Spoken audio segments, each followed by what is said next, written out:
च्या फेज 2 मध्ये अमुदान केमिकल या कंपनीत आज दुपारी 1:15च्या सुमारास भीषण स्फोट झाला। या स्फोटात आतापर्यंत 8 जणांचा मृत्यू झालाय तर 64 जण जखमी झालेले आहेत। अमुदान केमिकल मधील स्फोट इतके भीषण होते की त्यामुळे परिसरातल्या आगीच्या भक्ष्यस्थानी आजूबाजूच्या 3 कंपन्या आणि 1 गाड्यांचं शोरूम देखील जळून खाक झालेलं आहे। जखमींवर रुग्णालयात उपचार सुरू केलेले आहेत। हा स्फोट एवढा गंभीर होता की इमारतीच्या काचा देखील फुटलेल्या आहेत। अग्निशमन दलाकडून बचाव कार्य सुरू आहे।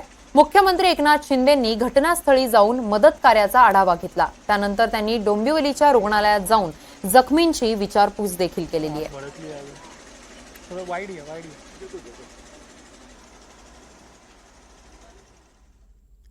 मुख्यमंत्री एकनाथ शिंदेंनी डोंबिवलीतील घटनास्थळाची पाहणी केली आहे। त्यानंतर त्यांनी रुग्णालयात जात जखमींची विचारपूस देखील केलेली आहे।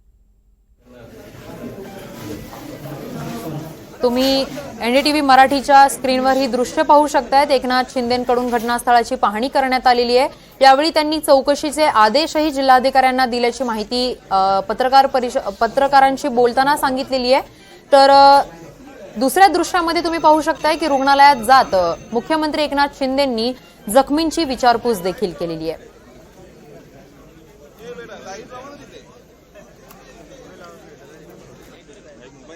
तर डोंबिवलीतील MIDCच्या फेज 2 मध्ये झालेल्या स्फोटानंतर घटनास्थळी मुख्यमंत्री एकनाथ शिंदेंनी घटनास्थळाची पाहणी केलेली आहे।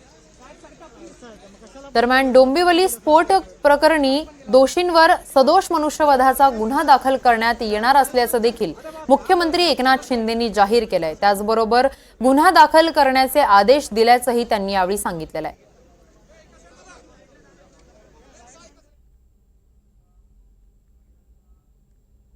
परवाना होता नव्हता तो आता चौकशीमध्ये कळेल।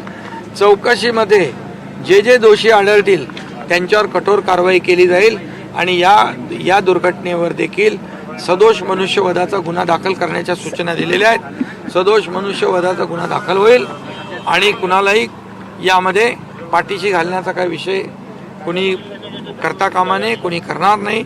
आणि जे कोणी दोषी असतील, सेफ्टी ऑडिटचे लोक आहेत, इंडस्ट्री सेफ्टीचे आहेत, लेबरचे आहेत, जे चौकशीमध्ये समोर येईल। या चौकशीच्या माध्यमातून सर्वांवर जे दोषी असतील त्यांच्यावर कारवाई केली जाईल। तर डोंबिवलीत आग लागलेल्या ठिकाणापासून काही अंतरावरती असणारा गोडाऊन, या गोडाऊनच्या सगळ्या काचा फुटलेल्या आहेत।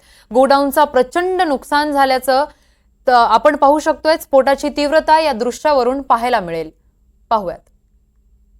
डोंबिवली MIDC मध्ये असणाऱ्या केमिकल फॅक्टरीमध्ये लागलेली आग जी आहे ती अद्यापही आटोक्यात आलेली नाही आहे। आगीची तीव्रता आणि भीषणता किती आहे हे मी आपल्याला दाखवतोय। आपल्याला समोर ही सगळी दृश्य पाहायला मिळतात आहे। आगीचे आणि धुराचे लोट जे आहेत ते आपल्याला पाहायला मिळतात आहे।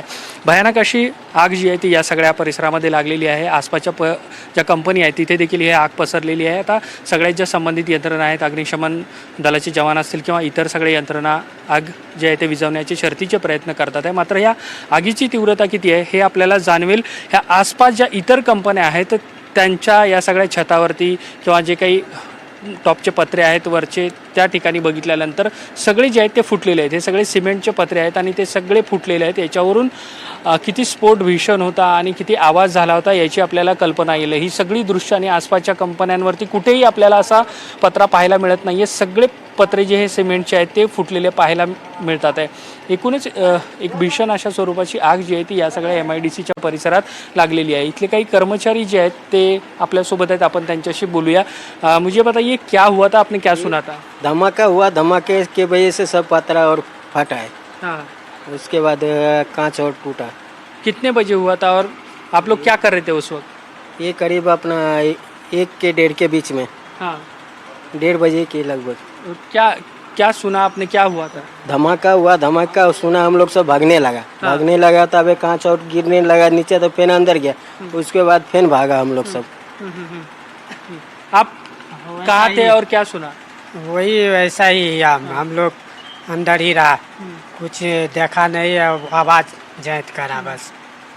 उसके बाद में हम लोग बाहर तो एकदम भगदड़ मची थी क्या? हाँ, हम लोग एक के बाद में हम लोग बाहर भाग गया।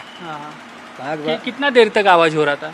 ये करीब 5 मिनट 5 मिनट 6-7 मिनट बस। ओके, ये सब पूरा जो पतरा वगैरह दिखाई दे रहा है वो उस वजह से ही फूटा है? उसके वजह से फूटा है। हाँ, ओके। इसके पहले कभी ऐसा हुआ था यहाँ पे? नहीं नहीं हाँ, इसके अच्छा। पहिले कभी नहीं हुआ ऐसा। ओके. नक्कीच या सगळ्या कर्मचाऱ्यांच्या प्रतिक्रिया आपण ऐकतोय की दुपारच्या सुमारास जो काही स्फोट झाला आणि त्या स्फोटाचा परिणाम म्हणून जे आहे ते अशा पद्धतीचं चित्र जे आहे ते सध्या आपल्याला या ठिकाणी पाहायला मिळतं आहे. आग तरी आटोक्यात आलेली नाही आहे. आग जी आहे ते आपल्याला अद्यापही पाहायला मिळते आणि त्याचसोबत या आगीचा परिणाम जो आहे तो आसपासच्या परिसरावरती कशा पद्धतीचा झालेला आहे. जो दुपारी आवाज झाला आणि त्यानंतर जो स्फोट झाला आणि या स्फोटामध्ये नेमकी आसपासच्या परिसराची काय परिस्थिती आहे हे आपल्याला या सगळ्या दृश्यांमधून पाहायला मिळतं. त्यामुळे आणखी बराच वेळ जो आहे ही सगळी आग जी आहे ती आटोक्यात आणण्यासाठी सगळ्याच यंत्रणांना लागणार आहे. व्हिडिओ जर्नलिस्ट संतोष पानवलकरसह देवेंद्र कोलटकर, NDTV मराठी, डोंबिवली.